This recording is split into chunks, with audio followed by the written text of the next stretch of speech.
మోదీ దగ్గర పలుకుబడి ఉందని అన్ని ప్రాజెక్టులకు అనుమతులు వస్తాయనుకుంటే చంద్రబాబు భ్రమే అవుతుంది అన్నారు రేవంత్ రెడ్డి. తెలంగాణ ప్రాజెక్టులపై అభ్యంతరం లేదని ఎన్ఓసీ ఇచ్చిన తర్వాతనే తమ ప్రాజెక్టులపై ముందుకు వెళ్లాలి అన్నారు.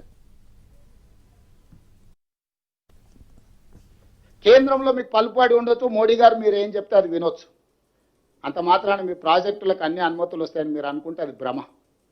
అట్లాంటి వాటికి అవకాశం లేదు. తెలంగాణ రాష్ట్ర ప్రజలకు ప్రయోజనాలు కాపాడుకోవడానికి అవసరమైన ప్రణాళిక వ్యూహరచన స్పష్టంగా ఉన్నది. ఈరోజు 3000 టీఎంసీల మిగులు జలాలు గోదావరిలో ఉన్నాయి అని మీరు నమ్మితే, చంద్రశేఖరరావు చెప్పిండని కాదు, చంద్రబాబు నాయుడు గారు నమ్మినప్పుడు గోదావరి బేసిన్ మీద తెలంగాణకు 968 టీఎంసీల నీటి కేటాయింపులు ఉన్నాయి. 518 టీఎంసీలు ఆంధ్రప్రదేశ్కు ఉంటే 968 టీఎంసీలు తెలంగాణకు అలొకేషన్ ఉన్నది ఉమ్మడి రాష్ట్రంలోనే.